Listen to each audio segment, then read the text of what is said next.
नमो भगवते वासुदेवाय। कृष्णाय वासुदेवाय हरे परमात्मने प्रणतः क्लेशनाशाय गोविन्दाय नमो नमः। नमः परमहंसास्वादितचरणकमलचिन्मकरन्दाय भक्तजनमानसनिवासाय श्रीरामचन्द्राय। वागीशायस्य वदने लक्ष्मीर्यस्य च वक्षसि यस्यास्ते हृदये संवित् तं नृसिंहमहं भजे। गुरुर्ब्रह्मा गुरुर्विष्णुर्गुरुर्देवो महेश्वरः गुरुस्साक्षात् परब्रह्म तस्मै श्री गुरवे नमः। हरे नमः। भगवत चरण कमलानुरागी सभी मेरे प्रिय स्वजन आत्मीयजन, आप सभी को मेरा प्रणाम। राधे राधे, जय श्री कृष्ण। भगवान की मंगलमय कृपा से समय का सदुपयोग करते हुए भगवान की दिव्य वाणी का हम लोग स्वाद ले रहे हैं। भगवान की अहेतु की कृपा का यह परिणाम है और यही मानव जीवन का सर्वोच्च लाभ है। आज मैं कथा को चर्चा को प्रारंभ करूं उससे पहले आज प्रसन्नतापूर्वक एक बात कहने जा रहा हूं कि कलकत्ता से ही हमारे प्रिय, मेरी इतनी घनिष्ठता तो उनसे रही नहीं, कभी कभी फ़ोन से ही बातचीत हुई है, वो भी अदा कदा, लेकिन जिस दिन से 5वां अध्याय प्रारंभ हुआ, हमारे श्री चांडक जी और जुड़े और उन्होंने जैसे 6 बजे कथा विराम लेती है तुरंत हमको एक संदेश भेजते हैं। और आपको आश्चर्य होगा, मैंने उस पहले दिन मनोज जी को भी भेजा, कल अनीता जी से बात हुई, उनको भी मैंने वो भेजा।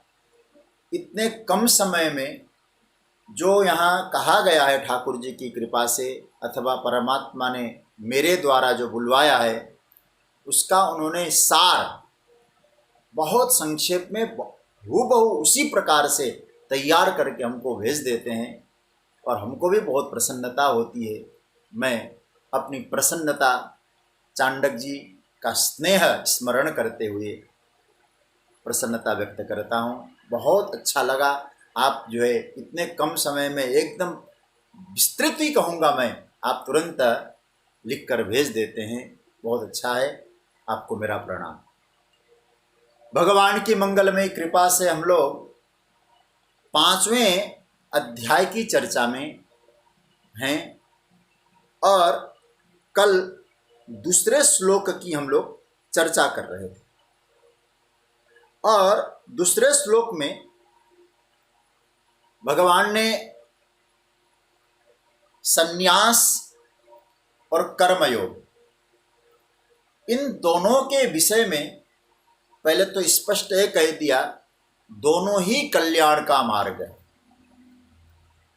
संन्यास का मार्ग, सांख्य का मार्ग, ज्ञान का मार्ग और कर्म का मार्ग।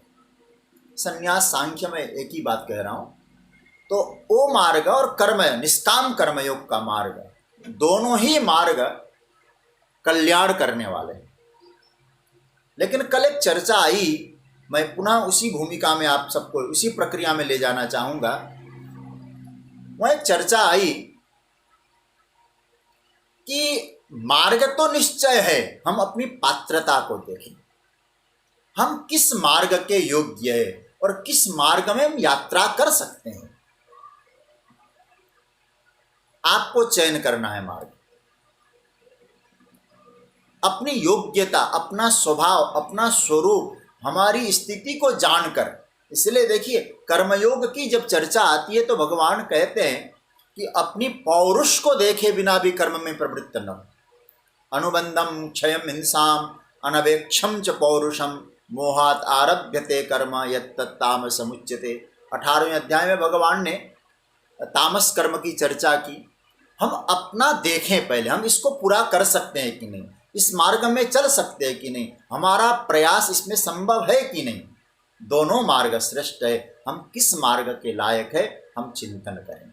उसी चिंतन की यात्रा में हम निकल रहे हैं। पहले हम चाहते हैं इसका हम लोग पाठ करें और ये 5वें अध्याय का जो दूसरा श्लोक है हम लोग पहले उसका पाठ करते हैं और फिर हम लोग ठाकुर जी की कृपा से एक एक चरण पर जो कल की चर्चा है उसी को आगे बढ़ाएंगे। श्री भगवान उवाच, आपके स्क्रीन पर है, संन्यासः कर्मयोगश्च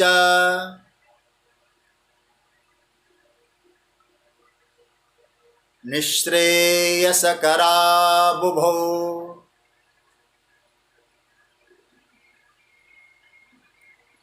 तयोस्तु कर्म संन्यासात्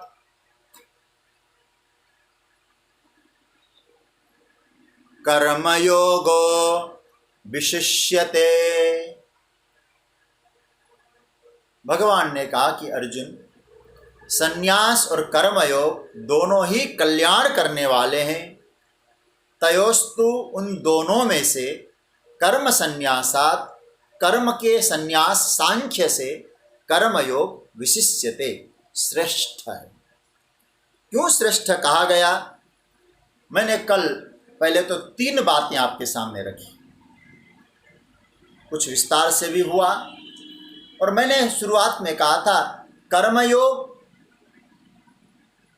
सांख्य से अथवा कर्म त्याग से, संन्यास से क्यों श्रेष्ठ है, इस विषय में मैंने 5 बातें रखी थी, लेकिन 3 बातों की चर्चा हुई।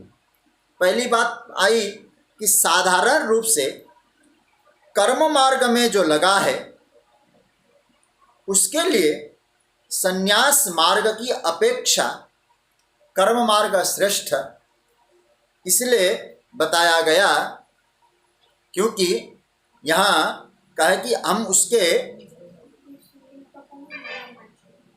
यदि हम लोग बिना त्याग के, बिना वैराग्य के कर्म मार्ग में जाएंगे तो फिर स्थिति ठीक नहीं, फिर दोबारा परिग्रही बनना पड़ेगा। दूसरी बात आई कि यदि तीव्र वैराग्य मन में न हो तो व्यक्ति का पतन भी हो सकता है संन्यास मार्ग में। सभी के लिए इतना सुलभ नहीं है कर्म मार्ग सीख। तीसरी बात आई, बिना पात्रता के संन्यास मार्ग श्रेष्ठतम नहीं माना जा सकता। ये 3 बातों की कुछ चर्चा हुई। चौथी बात भगवान कह रहे हैं, मानो ये कह रहे हैं, चौथी बात क्या है कि संन्यास का जो मार्ग है उस मार्ग में हमारे शास्त्रों के अनुसार मुख्य लक्षण क्या होना चाहिए? भोगेच्छा की पूर्ण निवृत्ति। किसी प्रकार की भोग की इच्छा न हो। सन्यासी, सन्यास का एक और भाव है, जब वो कुछ करता भी है तो अपने लिए नहीं करता। पहली बात तो है कि उस भोग इच्छा के बिना वो करेगा तो अपने लिए तो करेगा नहीं, लेकिन हम संसार में रहते हैं, भोगेच्छा से ऊपर उठना बड़ा कठिन है। सन्यासी का एक भाव होना चाहिए, होता है, मैं संसार का नहीं, मैं प्रभु के लिए करूं। मेरा शरीर, मेरी समझदारी, मेरी बुद्धि परमात्मा के लिए लगे, लोक कल्याण की भावना में जाए। सन्यास का एक लक्षण और, मुझे क्या मिला ये न देखे, मैंने क्या दिया। अभी आगे सुनेंगे, आकांक्षा भी सन्यास में नहीं होना चाहिए। इसलिए हम लोग आदर करते हैं, वे आदर के पात्र होते हैं। तो उन्होंने अपनी सारी इच्छाएं छोड़ दी, समझदारी लोक कल्याण के लिए लगाया। और सच्ची बात है, ये सबके लिए इतना सुलभ नहीं है। भोगेच्छा की पूर्ण निवृत्ति हम क्या गारंटी ले सकते हैं हमारी छूट गई? इसलिए हमारे एक शब्द आता है युक्त और एक आता है मुक्त। सन्यास किसको कहते? भोगेच्छा मुक्त ही सन्यास है। और हम लोग भोगेच्छा युक्त हैं, भोग की भी इच्छा है। जिनकी कुछ इच्छाएं हो, थोड़ी बहुत भी इच्छाएं हो, तो भगवान कहते उनके लिए फिर कर्मयोग। क्यों? कर्मयोग में भोग और इच्छा का पूर्ण परित्याग, आगे आप सुनेंगे उसकी कैसे भोग और इच्छा की कैसे ऊर्ध्वगति होती है, उसकी हम चर्चा करेंगे। पूर्ण त्याग संभव नहीं है और आवश्यकता भी इतना नहीं। हाँ, भोग और त्याग दोनों के माध्यम से, मैं दोनों बात कर रहा हूं, भोग और त्याग दोनों के माध्यम से निष्काम कर्म के मार्ग में जाएंगे तो एक दिन वो कर्म आपको उस परम तत्व तक पहुंचा सकता है। भोग और त्याग, स्वीकार और समर्पण, दोनों के माध्यम से जब कर्मयोगी जाएगा तो उसके लिए कर्मयोग श्रेष्ठ माना जाएगा। इसलिए भगवान कहते तयोस्तु कर्म संन्यासात् कर्मयोगो विशिष्य। पांचवी बात देखिए, संन्यास के विषय में एक और सूत्र आता है। प्रातस्मरणीय पूज्यपाद स्वामी श्री अखंडानंद सरस्वती जी महाराज के ग्रंथों में पढ़ने को मुझे मिला। संन्यास का तात्पर्य जगत विस्मृति, संसार की पूर्ण विस्मृति हो। अब कहेंगे कि संसार की पूर्ण विस्मृति, संसार में तो रहना ही पड़ेगा, कैसे विस्मरण हो पाएगा? तो भगवान श्री कृष्ण श्रीमद् भगवत गीता के 5वें अध्याय के 10वें श्लोक में क्या कह रहे हैं? ब्रह्मण्याधाय कर्माणि संगम त्यक्त्वा करोति यः लिप्यते न स पापेन पद्मपत्रमिमां भषम्। कैसा? भगवान को धारण करके कर्म में ऐसे प्रवृत्त होना चाहिए। कर्मयोगी की महिमा का वर्णन करते हुए कैसा? बोले पद्मपत्रमिमां भषम्, कमल का जल कमलवत। जैसे संसार में कमल रहता है, जल में रहता है, लेकिन जल से ऊपर रहता है। कभी कभी ऊपर से पानी की बूंद भी आए तो थोड़ा बहुत हवा चले तो अपने आप गिर जाए। जगत में रहकर, रहते हुए जगत की स्थिति से ऊपर उठना, जल कमलवत। प्रैक्टिकल बात सोचें, हम लोग जगत में रहते हैं, संसार में रहते हैं, और जब तक पूर्ण वैराग्य ना आए हमारे जीवन में, हम लोग कह सकते हैं क्या हम संसार से ऊपर उठ गए? अच्छा, और एक बात कहें, जैसे कहा संन्यास में मतलब संसार की विस्मृति। अच्छा, दूसरी बात सोचें, यदि संपूर्ण संसार के लोग संसार को भूल जाएं, संसार की विस्मृति हो जाएं, क्या जीवन चलेगा? इसलिए तो भगवान ने कहा मनुष्याणाम सहस्रेषु कश्चिद् यतति सिद्धये। एक व्यक्ति, वो एक बार मनोचिकित्सक के पास गए। उनको भूलने की बीमारी थी। डॉक्टर साहब, बड़ी समस्या है। बोले क्या? बताइए। मैं भूल जाता हूं, कभी कभी मेरा नाम भूल जाता हूं, घर का पता भूल जाता हूं, परिवार के सदस्यों का चेहरा भूल जाता हूं, उनका नाम भूल जाता हूं। बड़ी समस्या है। कहीं जाता हूं तो बड़ी समस्या आती है, सोता हूं तो समस्या आती है, सुबह उठकर कौन सी चीज कहां रखी सब भूल जाता हूं। फिर कैसे याद रखते हैं? बोले डायरी में नोट करता रहता हूं, ये ऐसी है, वो वहाँ है, मेरा घर यहाँ है। हर बार डायरी में, और पूछना पड़ता है ये कहाँ है, फिर वो बता देते, कोई पहुंचा देता है। बड़ी विचित्र स्थिति। डॉक्टर ने कहा, मनोचिकित्सक ने कहा, अच्छा ये बीमारी जो आपको हुई है ये कब से हुई है? तो कहते हैं यो जो व्यक्ति थे, जो बीमार होके गए थे मनोचिकित्सक के पास, जब डॉक्टर ने कहा कि ये बीमार कब से हुई, आपको हुई है बीमारी, तो क्या कहने लगे, कौन सी बीमारी? वो भी भूल गए। तो डॉक्टर घबरा गया, बोले ऐसे भूल जाएंगे तो हम इलाज भी करेंगे तो हमारा फीस भूल जाएंगे। तो डॉक्टर ने कहा एक काम करो, चर्चा बाद में करेंगे, पहले मेरा फीस जमा कर दो। अब एक साधारण, मैं एक उदाहरण के तौर पे कह रहा हूं, यदि जगत का विस्मरण हर व्यक्ति को होने लग जाए, क्या जगत चलेगा? बहुत कठिन हो जाएगा जगत का चलना। तो भगवान कहते हैं इसलिए जगत का विस्मरण छोड़कर केवल अपने स्वरूप का स्मरण जिसको हो, वो सन्यास उसके जीवन में उतरेगा। मैं पुनः कह दूं, जगत का विस्मरण करके केवल स्वस्वरूप का स्मरण करना सन्यास। मैं कौन हूं इसको जानना। वेदांत क्या कहता है? वेदांत कहता है तुम हो उसका अनुभव करो। ज्ञान में इस अहम को से जुड़ना, इस स्वयं से जुड़ना यह आवश्यक है।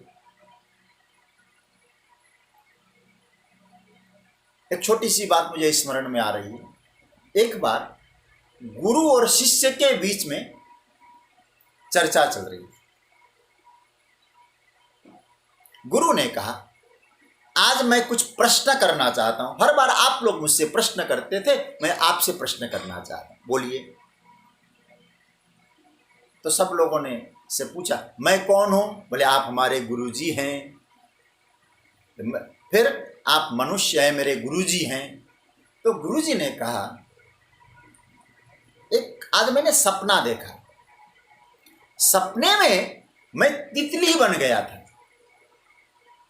मैं तितली बन गया, बटरफ्लाई, और तितली बन गया, बहुत देर तक बनता रहा। अब मैं पूछता हूं मैं कौन हूं? सब लोगों ने कहा आप हैं, आप मनुष्य हैं। बोले नहीं, जब मैं तितली बन गया था तो मनुष्य कैसा हुआ? बोले बन गए, आप तो हैं मनुष्य। अच्छा एक बात बताओ, जब मैंने तितली होने का सपना देखा तो तितली ने भी मनुष्य होने का सपना देखा होगा। फिर तितली कौन है? तो चेले लोग भी कहने लगे गुरुजी कौन सी बातें कह रहे हैं आप?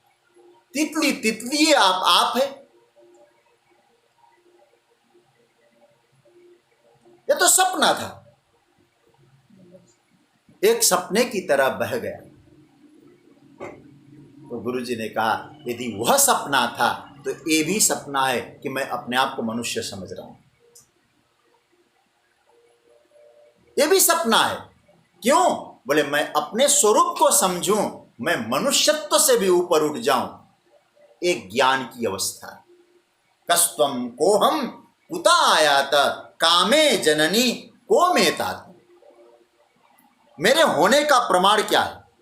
वेदांत कहता है आप यदि कह रहे हैं मैं कौन हूं, मैं शब्द आ रहा है, आप अपने आप को निवारण नहीं कर सकते, निराकरण नहीं कर सकते। आप जो हैं वही आप हैं। यही वेदांत का सूत्र है। ये जो इसका यह प्रमाण है कि हम लोग चिंतन कर रहे हैं। तो जैसे जगत मिथ्या कहना, बुरा नहीं मानना, जगत को मिथ्या कहना बहुत सरल है। स्वप्न कहना बहुत सरल है, लेकिन ये अनुभूति में उतरना, तो गुरुजी ने कहा तो तितली का स्वप्न और मेरे स्वप्न में ज्यादा अंतर नहीं है। क्योंकि तितली का जो स्वरूप है और मेरा स्वरूप कोई अलग अलग नहीं, एक ही स्वरूप है। रूप भिन्न भिन्न है, स्वरूपतः सब एक है। इस अवस्था में जो पहुंचा है, भगवान कहते हैं उनके लिए संन्यास धर्म ठीक है, लेकिन यदि उस स्वरूप का बोध नहीं है, हमें अपने स्वरूप का, अपने मनुष्यत्व का बोध है, मनुष्य होने का बोध है, संसार स्वप्नवत नहीं लगता, तो समझ लेना उनके लिए समय, सुविधा, रुचि अथवा वर्ण धर्म के अनुसार जो कर्तव्य मिला है उस कर्तव्य को करना ये श्रेष्ठ है। तयोस्तु कर्म संन्यासात् कर्मयोगो विशिष्यते। लेकिन भगवान कहते कर्मयोगी का कर्म कैसा हो, तो सच्ची बात तो यह है कर्म सहज होने लग जाए। जैसे एक पौधे के ऊपर पुष्प खिलता है, कितना सहज खिलता है, उसको कोई भारी नहीं है, उसको कोई प्रयास, सहज खिला। हाँ, और सहज खिलते हुए पुष्प को देखकर कोई सुगंध ले, कोई रुक जाए, कर्म कैसा हो, कर्मयोगी कैसा होगा। तब भगवान कहते हैं कर्मयोगी जिसका जीवन सहज प्रवृत्त है, मेरे कर्म से कोई लाभ ले, हम अपने सहज रूप से कर्म कर रहे हैं, हमें तो खिलने में आनंद है, हम तो कर्म में ही आनंद ले रहे हैं, इसका मतलब है उसका आनंद है। हाँ, उस फूल का कोई क्या उपयोग करता है, इससे कोई मेरा अभिप्राय नहीं है, मेरा काम खिलना है। अब मेरे कर्म से किसको क्या लाभ हो रहा है, किसके लिए हम, हाँ, उपयोगी पुष्प है, किसी को खुशबू देने के लिए, कोई गुलकंद बनाने के लिए, कोई सजाने के लिए, कोई कोट में लगाने के लिए, लेकिन पुष्प का खिलना ही काफी है। कर्मयोगी वह होता है जिसका सहज रूप से जीवन यात्रा आनंदमय खिल रहा है, ऐसा कर्मयोग। संन्यास का मार्ग विस्मृति का मार्ग है, लेकिन ये सबके लिए सहज नहीं, कठिन नहीं, कठिन है। अतः कर्म संन्यास कठिन है कर्मयोग की तुलनात्मक दृष्टि से। कर्मयोग से कर्म संन्यास तुलनात्मक दृष्टि से कुछ कठिन है और मानव स्वभाव के लिए सुलभ भी है। कर्म संन्यास वासना रहित होना पड़ता है, ये सबके लिए सुलभ नहीं। क्यों? मन का एक स्वभाव है, मन इच्छा को निर्माण करता है, और जब मन इच्छा को निर्माण करे तो बुद्धि के मन में आता है, बुद्धि का भाव आता है चाहिए। मन ने इच्छा का निर्माण किया, बुद्धि को प्रेशर डाला, इंद्रियों को चाहिए, बुद्धि का माध्यम लेकर इंद्रियों को चाहिए चाहिए चाहिए, और परिणाम क्या होता है? इति रहित सूची होती है, एंड नहीं, एंडलेस। इति नहीं हुआ, और चाहिए और चाहिए। क्यों? जब तक मन है तब तक हमको कुछ न कुछ चाहिए। और वेदांत क्या कहता है? अमना भव, अमना, अप्राण, मन रहित, क्योंकि मन से हम ऊपर उठ गए। तो कर्मयोगी कहेगा कि महाराज अब हम इस अवस्था तक तो नहीं पहुंच पाए। ध्यान से समझना क्या कहा है ज्ञान के विषय में? तुम शरीर नहीं हो, तुम मन नहीं हो, तुम इंद्रियां नहीं हो। अब यहाँ और दूसरी बात देखें, अब हम लोग, अब मैं गीता सुना रहा हूँ, गीता हम लोग चिंतन कर रहे हैं, हम लोग क्या सोचते हैं? मन लगा के सुनना। सज्जनों, जब आप मन नहीं है तो मन लगा के क्या सुनेंगे? मन तो है नहीं आप। इसलिए उस स्थिति में पहुंचना, वो स्थिति है नहीं कह रहा हूं, है। सुखदेव जैसे महापुरुष, बड़े बड़े कर्मयोगी, बड़े बड़े दिव्य महापुरुष ने उस अवस्था को पाया है, लेकिन उस अवस्था तक हम लोग नहीं पहुंचे हैं। मन का अनुभव होता है, भूख प्यास का अनुभव होता है, शरीर का भान होता है। भगवान तब कहते तयोस्तु कर्म संन्यासात् कर्मयोगो विशिष्यते। उन दोनों से कर्मयोग श्रेष्ठ है।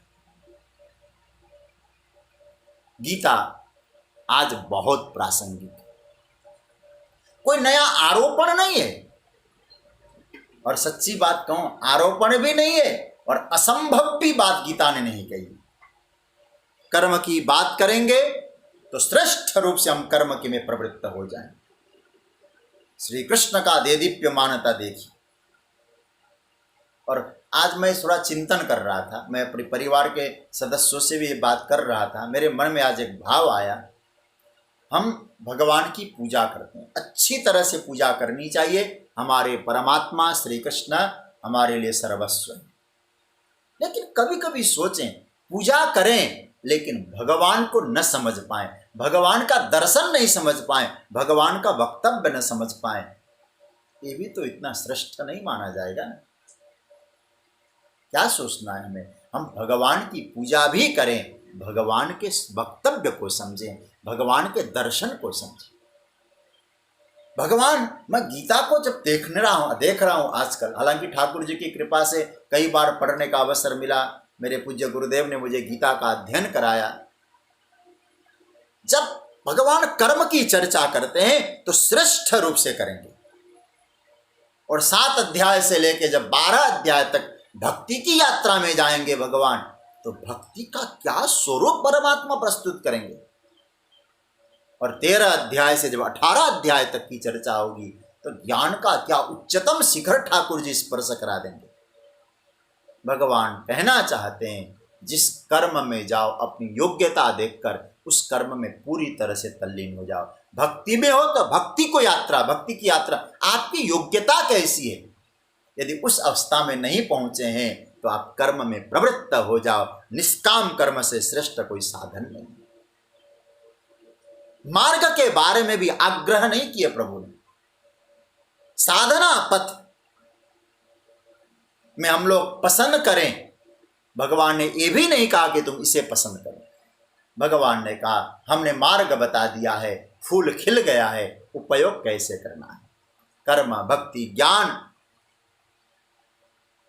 गीता को साधन के विषय में आपको आपकी पसंदगी पर छोड़ दिया गया, लेकिन भगवान कहते हैं कर्मयोग के सिद्धांत में तयोस्तु कर्म संन्यासात् कर्मयोगो विशिष्यते। और प्रायः अन्यत्र यदि हम देखें संकीर्णताओं से घिरा हुआ दिखाई देता है।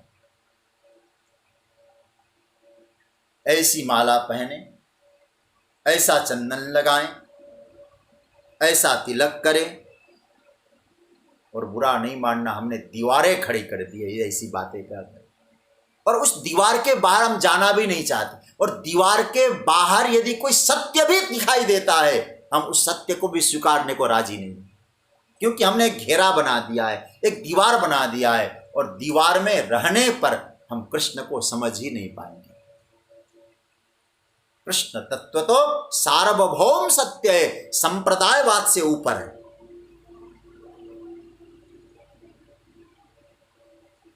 तो भगवान कहते, देखो अर्जुन, कर्मयोग श्रेष्ठ है। और सज्जनों, मैं आपसे कहूंगा, कर्मयोग की भूमिका में आप लोग नोट करें इस बात को। अभी मैं विराम की ओर ले जाऊंगा। 3 श्रेणियों में हम विभक्त करें, उत्तम श्रेणी, मध्यम श्रेणी और कनिष्ठ श्रेणी। कर्मयोगी के लिए हम विचार पूर्वक सोचें, कर्मयोग स्वार्थ के लिए भी हो सकता है, कर्मयोग स्वर्ग के लिए भी हो सकता है, पुण्य के लिए भी हो सकता है, और कर्मयोग परमात्मा के लिए भी हो सकता है। यदि कोई कर्म हम स्वार्थ के लिए कर रहे हैं, अपने ही स्वरूप में अपने लिए ही कर रहे हैं, हम उससे ऊपर नहीं उठ पा रहे हैं, तो कर्मयोग की स्थिति कनिष्ठ कर्मयोग की स्थिति, कनिष्ठ है कर्मयोग। थोड़ा सा ऊपर उठे, अपने से चलो कल्याण चाहते हैं, स्वर्ग के लिए करें, पुण्य के लिए करें, पुण्य मिले हमको, वो श्रेष्ठ तो नहीं माना जा सकता। हाँ, मध्यम है, लेकिन प्रभु प्रीति के लिए करें, परमात्मा के लिए करें, केवल ईश्वरार्थम कर्म कुरु। जगत गुरु शंकराचार्य क्या कहते हैं अपने भाष्य में? केवलम ईश्वरार्थम कर्म कुरु तत्रापि ईश्वरो में तुष्यतु इति संयम तत्व। केवल केवल केवल परमात्मा के लिए भाव से कर्म करें, ये उत्तम कर्मयोगी। भैया, कर्मयोगी की अलग अलग कक्षाएं, उत्तम कर्मयोगी और उत्तम सन्यासी। ध्यान से समझना, उत्तम कर्मयोगी और उत्तम कर्म सन्यासी एक ही स्थान पे खड़े हुए हैं। आगे के श्लोक में बहुत अच्छी व्याख्या मिलेगी आपको। उत्तम कर्मयोगी और उत्तम सन्यासी दोनों एक ही कक्षा में हैं, वहां भेद नहीं है।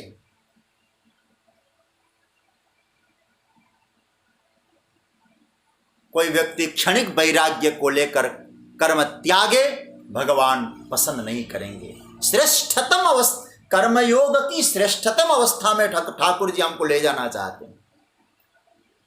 कर्मयोग विशिष्यते कहकर हम सबको भगवान कह रहे कर्मयोग की श्रेष्ठतम, क्षणिक वैराग्य लेकर हम कर्म त्यागे, भगवान को अच्छा नहीं। वैराग्य हो तो ज्ञान पूर्वक हो, कर्म करते जाओ, एक दिन धीरे धीरे धीरे धीरे वैराग्य का भाव आ जाए, फिर संन्यास दीक्षा ग्रहण करो, संन्यास की तरफ जाओ। संसार का वैराग्य अस्थाई वैराग्य, और संन्यास में पूर्ण वैराग्य चाहिए। और हमारे जीवन में वैराग्य आता भी है तो स्थाई वैराग्य नहीं आता है। और संन्यास क्या कहता है?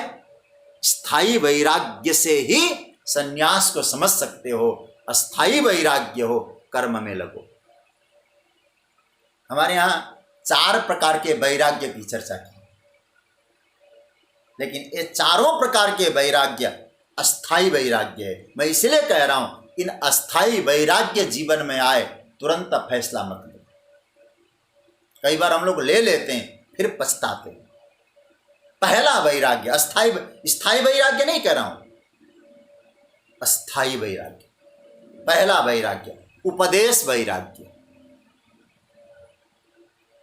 आप जरा सोचिए, कई बार किसी की बातें सुन ली, क्या रखा है संसार में, क्या जाएगा तुम्हारे साथ, कुछ लेके आए थे क्या, सब यहीं पड़ा रह जाएगा। अब थोड़ा विचार करना, एक कह कौन रहा है आजकल। मैं भगवान की कृपा से, हम टीवी भी तो देख नहीं रहे हैं, लेकिन पहले देखते थे तो टीवी में जो आस्था इत्यादि चैनलों में जो कथा प्रवचन करते हैं अथवा कहीं भी प्रवचन करते, बोले क्या जाएगा, कुछ नहीं है, साथ में जाएगा, सब यहीं रह जाएगा। कुछ बातें सुनकर, उनकी बातें सुनकर हम लोग कभी कभी अरे भैया बहुत अच्छी बात कह रहे हैं, और क्षणिक वैराग्य आ गया, उपदेश वैराग्य, छोड़ दिया हमने। 2 दिन हुआ नहीं, फिर पुनश्च मूसको भव। इसलिए मैं बार बार कहता हूं, वक्तव्य को समझना, जब उसका प्रैक्टिकल जीवन में पालन करना, साधना के रूप में देखना, क्या आप उसमें परिपक्व हो सकते हैं। तो कई बार हमारे जीवन में उपदेश वैराग्य आए, उसकी साधना करो। दूसरा स्मशान वैराग्य। हमारे जीवन में ये भी आता है कभी कभी, किसी की चिता को जलते हुए देखा, क्या जाएगा भाई, देखो इतना धन कमाया, क्या नहीं था इसके पास, सब छोड़ के गया ना। विचित्र स्थिति संसार की। एक दिन सबको जाना है, लेकिन स्मशान से जैसे घर पहुंचा तो सारा वैराग्य हुआ। तो वैराग्य आया, क्षणिक वैराग्य। इसलिए मैं कह रहा हूं, क्षणिक वैराग्य में कोई डिसीजन मत लो। कर्मयोगी की स्थिति का, या कर्मयोगी यदि क्षणिक वैराग्य को लेकर कोई निर्णय ले लेगा, उसका पतन हो जाएगा फिर। तीसरा भोग वैराग्य। भोग भोगने के बाद भी कई लोगों को वैराग्य का भाव उदय हो जाता है। तीसरा वैराग्य। चौथा वैराग्य प्रसूति वैराग्य। जब माता संतान को जन्म देती है, जो कष्ट माता को होता है, अथवा कभी कभी वहां जिसने देखा इतना कष्ट इन्हें सहन करना पड़ रहा है, इस अवस्था में जो दिखाई देता है, बस बस बस बस आगे अब हमें कुछ नहीं चाहिए, इनके शरीर को बचाना है, अब इतना कष्ट मिल रहा है, आगे हमें संतान नहीं चाहिए। प्रसूति वैराग्य भी होता है, लेकिन ये कब तक? बच्चा बड़ा हो जाए और बेटी हो जाए तो आजकल की छोटी व बुद्धि वाले लोग क्या कहते हैं, एक बेटा भी हो जाए और करते करते 5-6 संतान। ये क्या है? एक क्षणिक वैराग्य, प्रसूति वैराग्य। तो मेरा कहने का तात्पर्य यह है, ये सब क्षणिक होते हैं सज्जनों। वैराग्य टिकना चाहिए। कर्मयोगी निष्काम भाव से कर्म करे, और याद रखना धीरे धीरे वो कर्म की श्रेणी से ऊपर उठ चुका है, क्योंकि करके समझ गया है वो व्यक्ति। इसलिए वो उसके जीवन में जो वैराग्य का भाव आएगा वो क्षणिक नहीं आएगा, वास्तविक आएगा, क्योंकि वहां से निकल चुका है। कर्मयोग जीवात्मा को श्रेष्ठतम अवस्था तक पहुंचा सकता है। मुझे कभी कभी लगता है कर्मयोग में जीवात्मा और परमात्मा का एक संयोग भी होता है।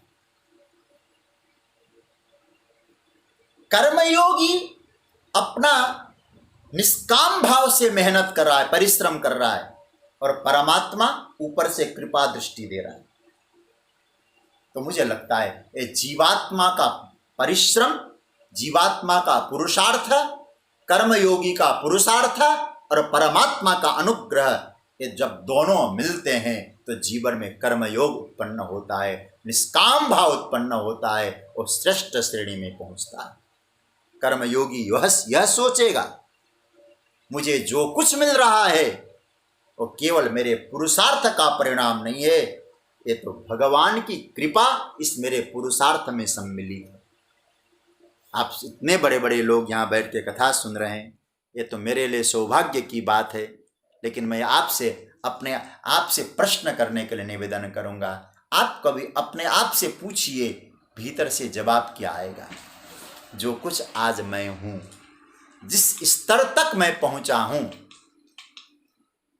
जो कुछ मैं आज हूँ, जिस स्तर तक मैं पहुँचा हूँ, क्या वो मेरी योग्यता का परिणाम है? क्या मेरी काबिलियत का परिणाम है? नहीं, ये न मेरी योग्यता का परिणाम है, न मेरी काबिलियत का परिणाम है। यदि वो परिणाम है तो केवल केवल परमात्मा के अनुग्रह का परिणाम है। तुम सज्जनों, तो समझना हमें यह है, हमारी काबिलियत नहीं है, हमारी योग्यता नहीं है, ये प्रभु की करुणा है, प्रभु की कृपा है। ये हमें समझने की आवश्यकता है। तो यहाँ भगवान कह रहे हैं, तो यहाँ कर्मयोगी ये सोचता है कि ये मेरी काबिलियत नहीं, प्रभु की कृपा है।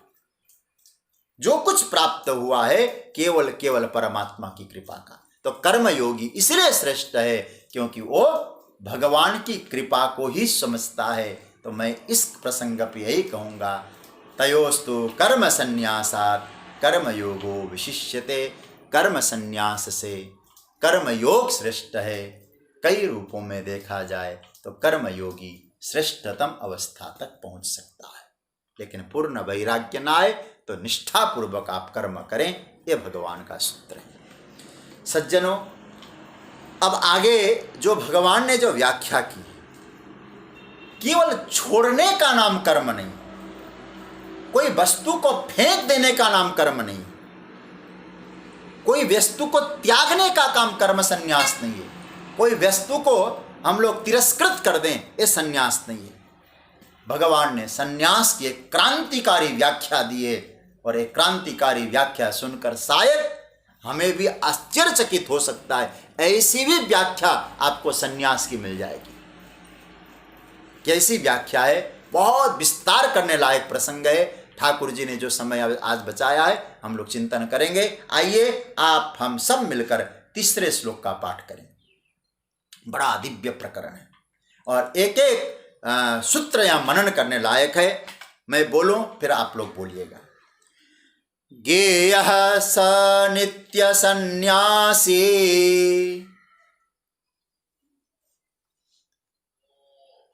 यो न द्वेष्टि न कांक्षति निर्द्वंदो हि महाबाहो सुखम बंधात् प्रमुच्यते। यह न द्वेष्टि न कांक्षति स नित्य सन्यासी गेयः ही महाबाहो निर्द्वंद सुखम बंधात् प्रमुच्यते।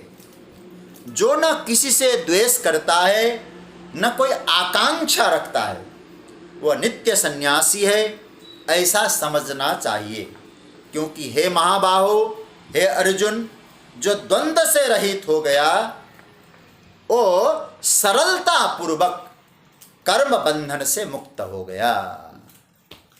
भगवान ने यहाँ ये बात कही। अब 2-3 बातों पर हम चिंतन करके यात्रा को आगे बढ़ाएंगे। पहली बात तो संन्यास जो शब्द है वो संन्यास शब्द वेशवाचक शब्द नहीं है, जातिवाचक शब्द नहीं है। संन्यास शब्द गुणवाचक शब्द है। सब कुछ छोड़कर चले जाना यह पलायनवाद संन्यास का रूप नहीं है। इसलिए गोविंद नित्य सन्यासी। समाज की एक बहुत बड़ी भूल हुई है। हमने ऐसी धारणा बनाई है, जो घर में रहता है, घर का कामकाज करता है, व्यापार करता है, उद्योग चलाता है, अपने माता पिता की सेवा करता है, घर में रहता है, महलों में रहता है, फ्लैट में रहता है, सुख की अभिलाषा रखता है, और हमने कह दिया ये तो है संसारी। जो घर छोड़कर चला गया, किसी एक प्रकार के वस्त्र पहन लिए अथवा किसी प्रकार के वस्त्र नहीं पहने और घोषणा करने लग गए, मैं संसारी नहीं हूँ, मेरा कोई नहीं है, मैं किसी का नहीं हूँ, हमने कह दिया ये सन्यासी। मुझे लगता है गीता के सूत्र यदि समझें ये हमारी भूल है। 5300 वर्ष पूर्व भगवान श्री कृष्ण ने कितनी क्रांतिकारी विचारधारा को स्थापित किया, और केवल क्रांतिकारी ही नहीं, गोविंद ने सन्यास की बात जो कही ये प्रैक्टिकल बात कही। प्रभु कहते जो व्यक्ति द्वेष से रहित है, जो व्यक्ति आकांक्षा से रहित है, जो व्यक्ति द्वंद्व से रहित है, लाभ हानि जय पराजय इन द्वंद्वों से जो छूट गया और बड़ी सरलता से सुखम बंधात् प्रमुच्यते, सरलता से बंधनों को छोड़ देगा, वो नित्य सन्यासी। इतना है, आपका कर्म निष्काम हो, आप नित्य सन्यासी। आपने कैसे कपड़े पहने हैं, आप कुटिया में रहते हैं कि घर में रहते हैं, आप व्यापार करते हैं कि उद्योग करते हैं या नौकरी करते हैं कि क्या करते हैं आप, भगवान कहते हैं इससे कोई अभिप्राय नहीं है। यदि आपके मन में निष्काम भाव उत्पन्न हो गया, कर्म सहज रूप से होने लग गया, आप जहां हैं वो नित्य सन्यासी। अभी नित्य अनित्य की चर्चा मैं आगे करूंगा, आपके सामने रखूंगा। वो नित्य सन्यासी है, वो सर्वदा सन्यासी। वेश से कोई सन्यास की व्याख्या भगवान ने कहीं की ही नहीं। कई बार हो सकता है ये बात हमको समझ में ना आए, पश्चिमीकरण में भी ये बात पहले हमको समझ में नहीं आए, लोगों को समझ में नहीं आया, भोगवादी विचारधाराओं में हमारी भी एक धारणा बन रही है। हम लोगों ने सफलता को जैसे ध्यान देना, जैसे पश्चिमीकरण में, लेकिन अध्यात्म में जो, और दूसरा पश्चिमीकरण कहूंगा मैं, पश्चिमीकरण इसलिए नहीं कह रहा हूं, पश्चिमीकरण का मतलब है जहां सफलता का मूल्यांकन केवल संपत्ति के लिए किया जाए। हम लोगों ने सफल किसको माना है? कभी आप अपने आप से पूछिए। सफल उससे माना है जिसने किसी भी प्रकार से एनी हाउ धन को एकत्रित किया है। जो धनी है हमारी दृष्टि में सफल हुआ है। ये हमने धारणा बना ली, ये हमने मूल्यांकन स्थापित कर दिया। ये हमारी विचारधारा अध्यात्म विचारधारा नहीं, ये पश्चिमी विचारधारा है। जगतगुरु शंकराचार्य का एक छोटा सा ग्रंथ है, छोटा सा, बहुत ही छोटा सा, और उस ग्रंथ का नाम है मणिरत्नमाला, प्रश्नोत्तरी मणिरत्नमाला। कभी आपको अवसर मिले, बहुत छोटा, इंटरनेट में भी शायद उपलब्ध होगा, वो देख लें आप लोग। प्रत्येक एक ही श्लोक में प्रश्न भी है और उसी श्लोक में उसी का उत्तर भी है। बहुत मनन करने लायक श्लोक, कम श्लोक है, लेकिन ऐसा गजब गजब है कि इस श्लोक में आया, इस एक प्रश्न उठा, तुरंत उसका उत्तर दिया। एक प्रश्न आया, संसार में सबसे बड़ा दरिद्र कौन है और संसार में सबसे बड़ा धनी कौन है? प्रश्न भी स्वयं किया और उसका उत्तर भी वहीं दिया। अध्यात्म का दृष्टिकोण देखिए। को बा दरिद्रो हि विशाल कृष्ण श्रीमांश्च को यस्य समस्ततोषः। शंकराचार्य भगवान कहते हैं कि सबसे बड़ा दरिद्र वह है जिसकी तृष्णा कभी मिटी ही नहीं, मस्तिष्क का भूख कभी खत्म नहीं हुआ। पेट पाप नहीं कराता सज्जनों, याद रखना। पेट थोड़ी से भूख भर जाता है, कुछ खा लीजिए भर जाएगा, लेकिन हमारी खोपड़ी का भूख नहीं भरता तो पाप वही कराता है। ये खोपड़ी ने पाप कराया, सच्ची बात तो है, पेट ने पाप नहीं कराया। खामोखाम पेट की बदनामी कर दी लोगों ने, पापी पेट का सवाल। पेट पापी बिल्कुल नहीं है, खोपड़ी पापी। तो जगतगुरु शंकराचार्य कहते हैं जिसके मस्तिष्क की भूख नहीं भरी कभी, वो दरिद्र है। और सबसे बड़ा धनी कौन है? श्रीमांश्च को यस्य समस्ततोष, जो प्रभु के प्रसाद के रूप में मेहनत खूब करता है, निष्काम भाव से कर्म करता है और परिणाम में जो कुछ मिलता है उसमें संतुष्ट होता है। भगवान जगतगुरु कहते हैं उससे बड़ा कोई संसार में, त्रिलोकी में धनी नहीं हो सकता। संतुष्टि और प्रसन्नता ही धन का सबसे बड़ा रूप है। यही मूल्यांकन होना चाहिए।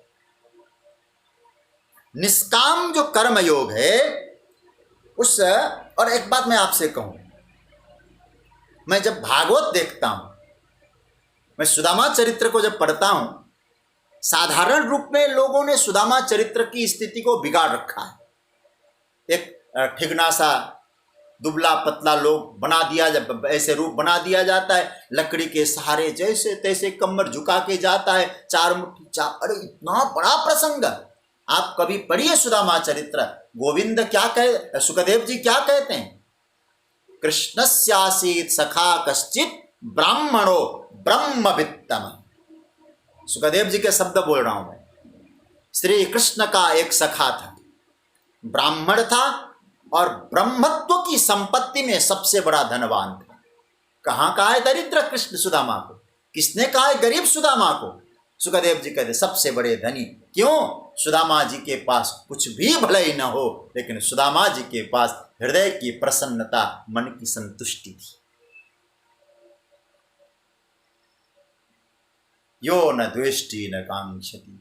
आपके जीवन में हृदय की प्रसन्नता, मन की संतुष्टि आ जाए, आप सन्यासी और नित्य सन्यासी। आपने कपड़े कैसे पहने, कोई भगवान रहे, और मैं अभी आपके सामने ले जाऊंगा। आज मैंने एक छोटा सा विचार किया, सन्यास में कहां कहां किस रूप में गोविंद ने व्याख्या किया। द्वेष और आकांक्षा से जो रहित है वो नित्य सन्यासी। सन्यास बाह्य लक्षणों से कभी सिद्ध नहीं हुआ आज तक। सन्यास आंतरिक व्यवस्था है। जो बंधन मुक्त है वह सन्यास है। बंधन क्या है? भगवान कहते हैं द्वेष, आकांक्षा, द्वंद्व। द्वेष, आकांक्षा, द्वंद्व। इसे गीता में इन तीनों से जो ऊपर उठ गया उसे तो ब्राह्मी स्थिति का वर्णन किया है। मैं आपको दूसरे अध्याय के 72वें श्लोक में ब्राह्मण स्थिति की वर्णन किया है। उससे पहले 71वें भगवान ने क्या कहा, विहाय कामान सर्वान पुमान चरत निष्प्रिया निर्ममो निरहंकार स शांति मधिगच्छति। वही द्वंद्व से रहित होना, कामना से रहित होना,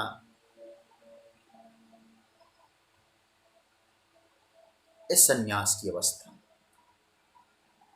मैं जगतगुरु शंकराचार्य को आज पढ़ रहा था, इस श्लोक को चिंतन कर रहा था। वहां मैंने एक चीज देखी,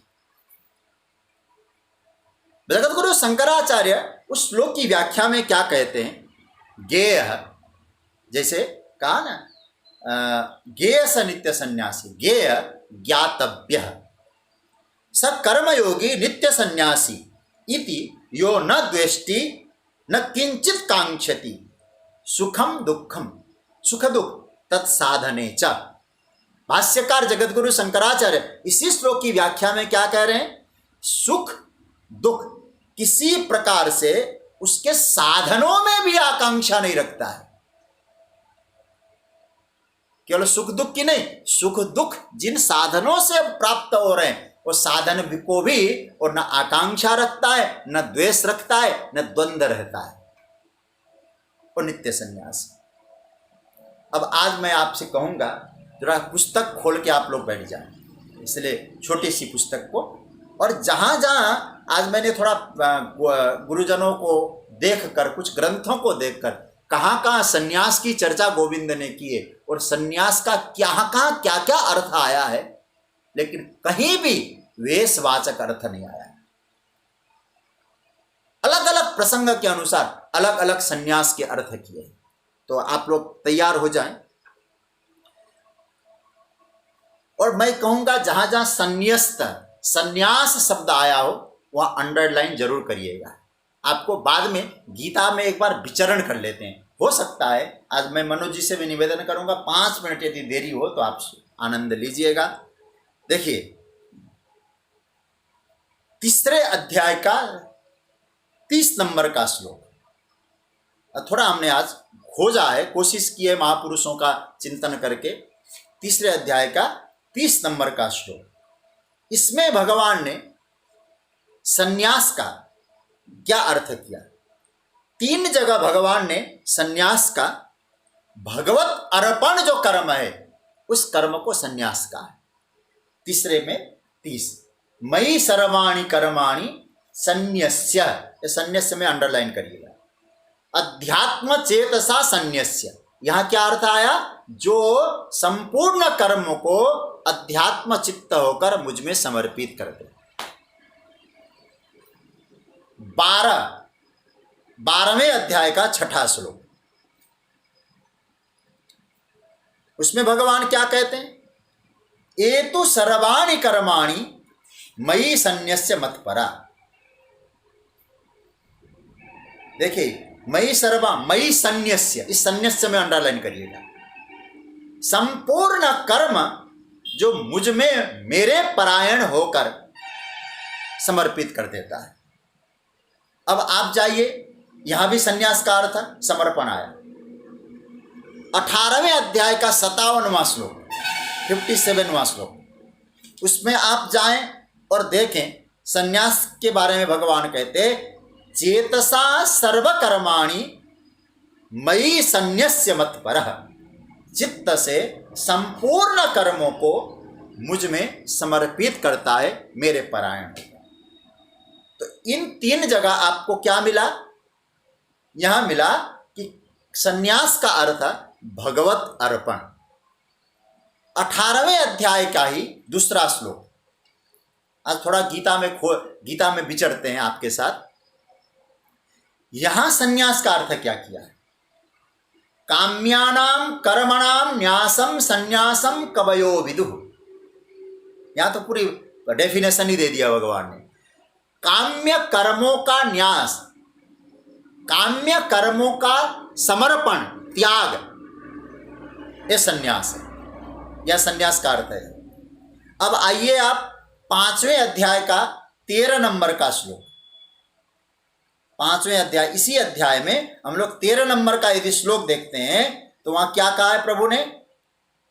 भगवान कहते हैं 5वें अध्याय का 13वां श्लोक, परमात्मा कह रहे हैं सर्व कर्माणि मनसा संन्यस्य आस्ते। या संन्यस्य आस्ते आए ना, संन्यस्य अलग है, स्यास्ते, संन्यस्य पे अंडरलाइन करिए। तो इसका अर्थ क्या हुआ? यहां मन से अपने कर्मों का त्याग, वहां संकल्प का त्याग 18वें अध्याय के दूसरे में, यहां मन से कर्मों का त्याग। 6ठे अध्याय के दूसरे श्लोक में, मैं भी खोज रहा हूं, मैं भी श्लोक निकाल रहा हूं। 6ठे अध्याय के दूसरे श्लोक में यम संन्यासमिति प्राहुर योगम तम विद्धि पांडव नय संन्यस्त संकल्पो योगो भवति कश्चन। यम संन्यासम, यहां भी संन्यासम शब्द में अंडरलाइन करें। इसमें भगवान क्या कहते हैं? संकल्प के त्याग को संन्यास कहा। और भगवान कहते हैं तीसरे अध्याय का 4था श्लोक, इसमें भगवान ने क्या कहा? यहां भी संन्यस्त शब्द आया नीचे वाले पंक्ति में, न च संन्यसनात् एव सिद्धिम समधिगच्छति। भगवान ने यहां कर्मों को, कर्मयोगी को, सन्यासी का कर्म को स्वरूप से त्याग करने वाली बात, और इसी को भगवान 18वें अध्याय के 7वें श्लोक में भी इसी प्रकार की व्याख्या। फिर आप जाइए 18वें अध्याय में के नियतस्य तु कर्म संन्यासः कर्मणो नोपपद्यते मोहा तस्य परित्याग तामस परिकुल। यहां भी संन्यास शब्द आया। तो भगवान क्या कहते हैं? यहां कर्मों को के स्वरूप को त्याग करना। अभी व्याख्या करने का समय नहीं, केवल मैं तो ये कहना चाहता हूं संन्यास का प्रसंग के अनुसार अर्थ किया गया है, लेकिन हर जगह संन्यास की विस्तृत व्याख्या है। अब हम लोग आए कहीं सांख्य निष्ठा को और कहीं ज्ञान निष्ठा को संन्यास का। 5वें अध्याय के इसी अध्याय के 6ठे श्लोक में यदि हम लोग जाएंगे तो वहां 6ठे श्लोक में प्रभु क्या कहते हैं? संन्यासस्तु महाबाहो दुख वाप्तु मयो गतः। यहां संन्यासस्तु, संन्यास तू यहां अंडरलाइन करिए।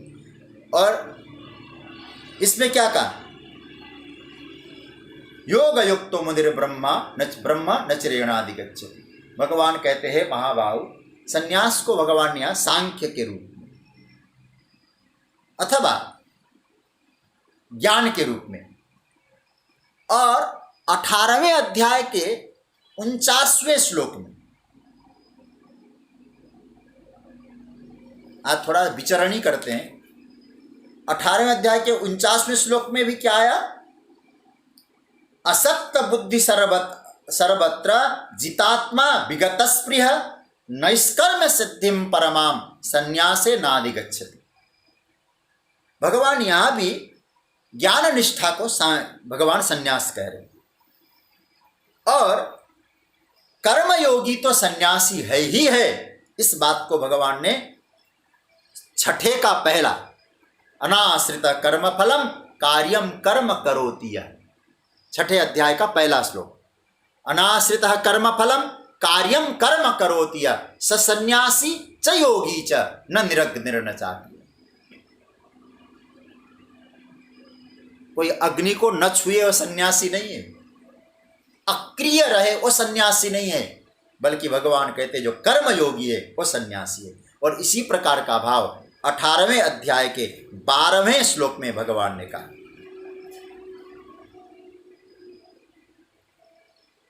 अनिष्टमिष्टम मिश्रम च त्रिविधम कर्मण फलम भवत्य त्यागिनाम प्रेत्य न तो सन्यासिनाम कुछ। अब विस्तार से करने, लेकिन यहां भी भगवान कह रहे हैं कि त्यागी ही सन्यासी नहीं है, कर्मयोगी ही सन्यासी। और अंतिम बात को 9वें अध्याय का 28वां श्लोक, और ये मुझे बहुत प्रिय लगता है श्लोक। हालांकि गीता का प्रत्येक श्लोक बहुत प्रिय है। और यहाँ 9वें अध्याय का जो 28वां श्लोक है, यहाँ भगवान का शुभाशुभ फलैरेव मोक्ष से कर्म बंधनै संन्यास योग युक्तात्मा विमुक्तो मामुपैष्यसि। संपूर्ण कर्मों को भगवत अर्पण करने वाला यह सन्यासी। अब मैं ये जो आपसे बात कह रहा हूं, इन बातों को आपने देखा। अच्छा, आप बताइए कौन सन्यास जहां जहां आपने समय मिले तो आप चिंतन करना, जहां जहां सन्यास में अंडरलाइन किया होगा आपने, क्या आपने देखा, विचार किया, कहीं भी भगवान ने वेशवाचक, भागने वाला, पलायन करने वाले को सन्यासी नहीं कहा। जहां है आत्मानुभव में, अपने स्वरूप में रहे, आप नित्य सन्यासी हो सकते हैं। मैंने एक दिन ऐसे, जब शांकर भाष्य मैं पढ़ रहा था मैं अपने गुरुदेव से, एक दिन मैंने ऐसे कहा, महाराज जी कि भगवान ने यह नित्य सन्यासी शब्द का प्रयोग क्यों किया? सन्यासी कहते तो विशेषण लगाने की क्या आवश्यकता थी? तो भगवान महाराज जी विनोद में कहने लगे, बेटा ऐसा होता है ना, देखो सन्यास दो प्रकार का होता है, एक नित्य सन्यास होता है, एक अनित्य सन्यास होता है। नित्य सन्यासी स्थायी है, अनित्य सन्यासी तो फिर इधर उधर है। मैंने ऐसे, महाराज जी अनित्य सन्यासी का कोई उदाहरण देंगे आप? हालांकि देखो कोई बुरा न माने तो महाराज जी ने कहा अनित्य सन्यासी कौन है? कुंभ मेले के समय घर द्वार छोड़ के, कपड़े चेंज करके, कुछ समष्टि भंडारा में जाकर कुछ खाए होए, और उसके बाद कुंभ मेला पूरा हो जाए, मेला पूरा होते ही अपने घर जाए, काम काज करें, ये अनित्य सन्यासी। ऐसे वो विनोद में कहा करते थे। लेकिन भगवान कह रहे हैं या नित्य सन्यासी बनो, अनित्य सन्यासी नहीं। और नित्य सन्यासी कौन है? गेह स नित्य सन्यासी यो न द्वेष्टि न कांक्षति। भगवान कहते हैं निर्द्वंद्वोई महाबाहो सुखम बंधात प्रमुच्यते। भगवान कहते तीन लक्षण जिनके जीवन में उतर आए वो नित्य सन्यासी। पहला लक्षण क्या? यो न द्वेष्टि, जो कभी किसी से द्वेष नहीं करता। दूसरा न कांक्षति, कहीं किसी प्रकार से आकांक्षा नहीं रखता। तीसरा निर्द्वंद्व, किसी प्रकार के द्वंद्व नहीं है, सटना हटना नहीं है, निर्द्वंद्व होके रहता है। तो द्वेष रहित, आकांक्षा रहित, द्वंद्व रहित जिसका जीवन है, वो कहीं भी रहे, घर में रहे, बच्चों के साथ रहे, परिवार में रहे, घर छोड़ना नहीं, वो सन्यासी है। और कैसा सन्यासी? नित्य सन्यासी। ऐसे दिव्य व्याख्या है और इसकी आगे की चर्चा अब हम लोग सोमवार को करेंगे। आज यहाँ चर्चा को विराम। पुनः आप सबको वंदन करते हुए कृष्णाय वासुदेवाय हरये परमात्मने प्रणतः क्लेशनाशाय गोविंदाय नमो नमः। ओम शांति शांति शांति।